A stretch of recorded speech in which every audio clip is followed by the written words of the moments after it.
माझं तर मत असं आहे की मराठीसाठी आणि महाराष्ट्राच्या हितासाठी अगदी किरकोळ भांडणं, तुम्ही बाहेर गेल्यानंतर बातमी वाचल्यानंतर कळेल मी किरकोळ भांडण्याचा संदर्भ काय आहे.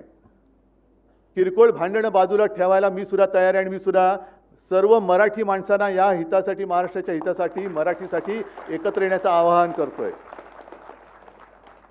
पण माझी अट एक आहे की जेव्हा आम्ही लोकसभेच्या वेळेला सांगत होतो की अरे महाराष्ट्रातनं गुजरातमध्ये सगळे कारभार घेऊन जात आहेत, उद्योग घेऊन जात आहेत, तेव्हाच जर का विरोध केला असता तर आज ते सरकार तिकडे बसलं नसतं.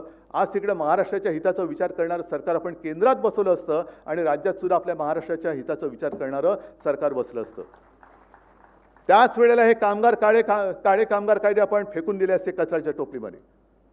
पण तेव्हा पाठिंबा द्यायचा, आता विरोध करायचा, मग परत तडजोड करायची, हे असं नाही. महाराष्ट्राचं हित, मग त्याच्या आड जो कोणी येईल त्याचं स्वागत मी करणार नाही, त्याला मी घरी बोलवणार नाही, त्याच्या घरी मी जाणार नाही, त्याचं आगत स्वागत, त्याच्याबरोबर पंक्तीला बसणार नाही, हे पहिले ठरवा आणि मग महाराष्ट्र हिताच्या गोष्टी करा.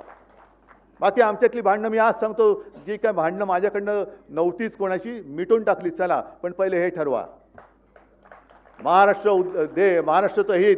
आणि मग त्यावेळेला सगळ्या मराठी माणसांनी ठरवायचं की भाजपसोबत जायचं का शिवसेनेसोबत, म्हणजे माझ्याबरोबर एसएनसी नाही, गद्दार सेना नाही, पण ठरवा कोणासोबत जाऊन महाराष्ट्राचं, मराठीचं आणि हिंदुत्वाचं हित होणार आहे, माझ्याबरोबर का भाजपबरोबर. आणि मग काय द्यायचा असेल तो अगदी पाठिंबा द्यायचा आहे, विरोध करायचा तो बिनशर्त करा, माझी काही हरकत नाही आहे.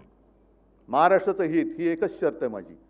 पण मग बाकीच्यांना, ह्या चोरांना गाठी भेटी आणि कळत नकळत पाठिंबा किंवा त्यांचा प्रचार करायचा नाही. ही पहिली शपथ घ्यायची छत्रपती शिवाजी महाराजांची आणि मग टाळी देण्याची हळी द्यायची.